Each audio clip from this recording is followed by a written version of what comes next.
जय Hind. Bajrangi study point में आप सभी का स्वागत है। जैसा कि आप सभी को पता है कि यूपी बीएड एंट्रेंस एग्ज़ाम 2024 का रिजल्ट कल यानी 25 जून को आ चुका है और उस पर भी मैंने एक वीडियो बनाया था कि कैसे अपना स्कोर कार्ड देखें और कैसे पता करें कि आप सिलेक्टेड हैं कि नहीं। और आज हम लोग बात करेंगे कि रिजल्ट के बाद का प्रोसेस क्या होगा, यानी जैसे कि आंसर की कब तक आएगी और काउंसलिंग कब से शुरू होगी, काउंसलिंग शेड्यूल क्या रहेगा, डॉक्यूमेंट्स कौन कौन से हमें रिक्वायर्ड हैं और फीस कितनी लगेगी, और जिनका यूजी का रिजल्ट यानी जो लोग ग्रेजुएशन कर रहे हैं उनका रिजल्ट अगर नहीं आया फाइनल सेमेस्टर का तो वो लोग क्या करें, और सबसे लास्ट बात कि यूपी बीएड 2024 की कट ऑफ कितनी गई है। तो इन सब पहलुओं पर हम लोग इस वीडियो में चर्चा करने वाले हैं। तो सबसे पहले तो जिन्होंने अपना रिजल्ट देखा नहीं है वो अपना रिजल्ट देख लें और अपनी रैंक देख लें कि उनकी स्टेट में रैंक कितनी है, और काउंसलिंग में वो लिखा होगा एलिजिबल फॉर काउंसलिंग है या नहीं। तो आप लोग अपना रिजल्ट देख लीजिए। तो चलिए स्टार्ट कर लें। सबसे पहली बात करते हैं कि आंसर की कब आएगी। तो देखिए, जैसे ही कल रिजल्ट अपलोड हुआ है, आंसर की उसके 1 घंटे बाद जारी कर दी गई है और वह बुंदेलखंड यूनिवर्सिटी की वेबसाइट पर ही जारी की गई है। तो जिनको अगर कुछ लगता है कि उनका स्कोर कार्ड में नंबर कम दिखा रहा है और आंसर की के हिसाब से जब आप मैच करेंगे तब उसमें ज़्यादा दिखाएगा, तो वहाँ पर हेल्प डेस्क का भी एक ऑप्शन रहता है, आप वहाँ से हेल्प ले सकते हैं। लेकिन फिलहाल आंसर की आ चुकी है। आंसर की का डेमो मैं आपको ये देखिए दिखाई दे रहा हूँ। यहाँ पर पेपर 1 का सेट एफ मैंने मतलब एक स्क्रीनशॉट ले लिया है। ये पेपर 1 का सेट एफ है जिसमें पार्ट 1 ये है और ये है पार्ट 2, जिसमें एक तरफ हिंदी का ऑप्शन दिया गया है, एक तरफ इंग्लिश का ऑप्शन दिया गया है। तो यानी कहने का मतलब यह है कि आंसर की भी साथ साथ जारी हो चुकी है। जिनको आंसर की चाहिए वो हमारे टेलीग्राम से जुड़कर वहां से प्राप्त कर सकता है। टेलीग्राम हमारा है बजरंगी स्टडी पॉइंट नाम से। डिस्क्रिप्शन बॉक्स में उसकी लिंक दी गई है, आप वहां से लिंक से हमारे चैनल से जुड़ जाइए और आंसर की डाउनलोड कर लीजिए। तो ये तो रही आंसर की बात की आंसर की तो आ चुकी है। फिर अब बात करें काउंसलिंग कब से शुरू होगी। देखिए, बुंदेलखंड यूनिवर्सिटी ने पहले नोटिस में बताया था कि काउंसलिंग आपकी 10 जुलाई से शुरू हो जाएगी, लेकिन अभी चूंकि ग्रेजुएशन लास्ट सेमेस्टर वालों का पेपर ही नहीं हुआ, यानी जो यूजी में चल रहे हैं, अंडर ग्रेजुएट हैं, उनका अभी लास्ट सेमेस्टर का पेपर ही नहीं हुआ है। तो जब तक रिजल्ट आ नहीं जाता है तब तक काउंसलिंग कैसे स्टार्ट होगी, क्योंकि भाई जब रिजल्ट आ जाएगा तभी तो पता चलेगा ना कि कोई पास है या फेल है। यानी उसके पास अगर ग्रेजुएशन का सर्टिफिकेट होगा, डिग्री होगी, तभी उसको काउंसिल किया जाएगा। तो जब तक यूजी का रिजल्ट नहीं आ जाता है लास्ट सेमेस्टर का, तब तक काउंसलिंग स्टार्ट नहीं होगी। तो आप कहेंगे कोई आइडिया बताइए। तो आइडिया ये है कि आप 20-25 जुलाई आप इसे मान सकते हैं, 20 जुलाई या 25 जुलाई तक कि रिजल्ट आ जाए और हो सकता है 20-25 जुलाई तक आपकी काउंसलिंग स्टार्ट हो जाए। और फिर आप पूछेंगे कि कितनी रैंक होनी चाहिए। जैसे यहाँ पर सबको यही बताया जाता है ना कि अगर आपकी रैंक 10,000 के अंदर तक है तब आपको सरकारी कॉलेज मिल जाएगा। लेकिन आपको टेंशन लेने की ज़रूरत नहीं। अगर आपकी रैंक 15,000 तक भी है तब भी आपको सरकारी कॉलेज मिल सकता है, इसके पूरे चांस हैं। अब आप कहेंगे कैसे।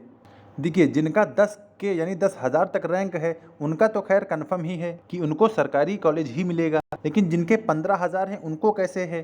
तो देखिए, जैसे जिनके 10,000 के अंदर उनकी रैंक है जिन बच्चों की, तो ज़रूरी नहीं कि सभी लोग अपनी काउंसलिंग कराएं ही, क्योंकि बहुत से लोगों ने सिर्फ पेपर ऐसे डाल दिया था, यानी फॉर्म ऐसे डाल दिया था चलो देख लेते हैं पेपर कैसा आएगा। वो यानी बहुत से लोग बीएड करने में इंटरेस्टेड ही नहीं हैं और बहुत से लोग सरकारी कॉलेज चाहते ही नहीं है, क्योंकि सरकारी कॉलेज में लगभग जाना पड़ेगा, क्योंकि वहाँ पर शायद प्रेजेंटी जो होती है वो लगभग 75% की होती है, यानी आपको 75 से 80% कॉलेज जाना पड़ेगा, डेली क्लासेस अटेंड करनी होंगी। तो कुछ लोग इस झमेले से बचने के लिए सरकारी कॉलेज को नहीं लेंगे। तो यानी 10,000 में आप ये कह सकते हैं कि 5,000 लोग ये कॉलेज छोड़ सकते हैं या अपना एडमिशन नहीं कराएंगे। तो आप लोगों में से जिसकी 15,000 तक रैंक है वो अपने आप ये मान सकता है कि शायद उसको सरकारी कॉलेज मिल जाए।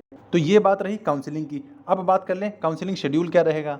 तो काउंसलिंग शेड्यूल जिसकी जैसी रैंक होगी उसी रैंक के हिसाब से उसको शेड्यूल जारी किया जाएगा। जैसे शुरुआत में 1 से 5,000 तक रैंक वालों को बुलाएंगे, उसके बाद फिर 1 से 10,000 या मतलब जैसे उनको बुलाना होगा वैसे वो बुलाएंगे। ये होता है शेड्यूल। बाकी जैसा अगर कोई शेड्यूल आता है तो आप सब तक वीडियो के माध्यम से जारी कर दिया जाएगा। इसके लिए आपको हमारे चैनल को सब्सक्राइब करना पड़ेगा। फिर नेक्स्ट क्या है, नेक्स्ट में है कि हाँ डॉक्यूमेंट्स।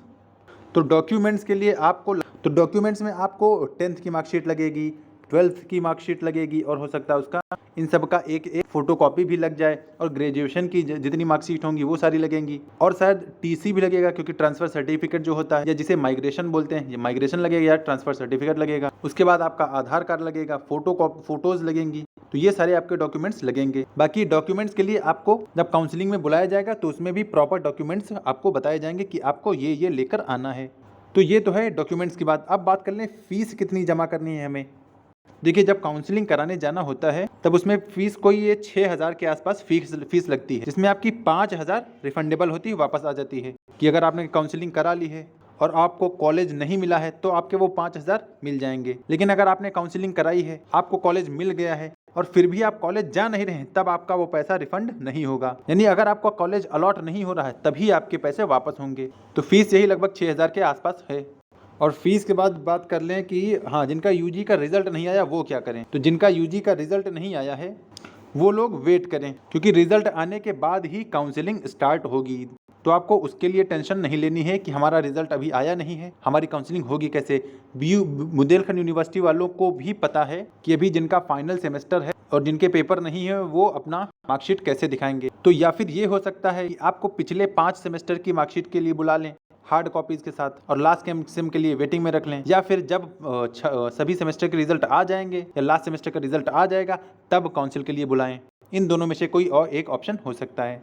तो ये बात रही यूजी रिजल्ट की। जिनका ग्रेजुएशन का फाइनल सेमेस्टर का रिजल्ट नहीं आया है वो लोग, जब तक रिजल्ट नहीं आ जाता है तब तक काउंसलिंग नहीं होगी। फिर लास्ट बात कर लें कि फाइनल कट ऑफ क्या जाती है, यानी कट ऑफ गई कितनी है। तो देखिए, इसमें कोई कैटेगरी वाइज कोई ऐसा इतनी कट ऑफ नहीं जाती कि हाँ उनके इतने नंबर हैं, जनरल वालों के इतने नंबर हैं तब उनका होगा, या ओबीसी वालों के इतने नंबर है तब उनका होगा। स्टेट रैंक के हिसाब से इसमें होता है। यानी अगर आप 10,000 के अंदर हैं तब आपका क्लियर है कि हो जाएगा सरकारी कॉलेज में, और उसके बाद जो लोग छोड़ रहे हैं तो अगर आप 15,000 के बीच में भी हैं तब भी आपके चांसेस बनते हैं। तो इसमें एज सच वैसे रिटर्न की कट ऑफ नहीं जाएगी कि आपके अगर 240 नंबर हैं या 250 नंबर हैं तभी आपको एंट्री मानी जाएगी। बस उसमें रैंक के हिसाब से आपको काउंसिल किया जाएगा। तो आपको कट ऑफ की दिक्कत नहीं होनी है, आप अपनी रैंक के हिसाब से मान सकते हैं कि आपका सरकारी मिलेगा या नहीं। और आप सबकी रैंक है कितनी ये हमें कमेंट में बताइएगा। और बाकी आपको कोई अगर क्वेरी लगे, कोई आपको क्वेश्चन हो, डाउट हो तो आप हमसे पूछ सकते हैं। और जिसने अभी अपना रिजल्ट ही ना देखा हो तो अपना रिजल्ट जाके वेबसाइट से चेक कर ले। और जिसको आंसर की चाहिए वो हमारे टेलीग्राम से जुड़ सकता है, लिंक डिस्क्रिप्शन बॉक्स में दे दिया गया है। बाकी वीडियो अच्छा लगा हो तो इसको लाइक कर दें, चैनल पर पहली बार आए हो तो सब्सक्राइब कर लें, ताकि बीएड से कोई जुड़ी खबर आती है तो आप सब तक वीडियो के माध्यम से साझा कर दी जाए। और मुझे उम्मीद है कि आपको इन सभी क्वेश्चन के आंसर मिल गए होंगे कि आंसर की कब आएगी। आंसर की आ चुकी है। काउंसलिंग कब से शुरू होगी, तो वो 20 से 25 जुलाई के बाद शुरू होगी। काउंसलिंग शेड्यूल आएगा तो बता दिया जाएगा। डॉक्यूमेंट्स बता दिए गए हैं। फीस 6,000 के आसपास होगी। और यूजी का रिजल्ट नहीं आया तो वो क्या करें, और बीएड की कट ऑफ क्या रहेगी।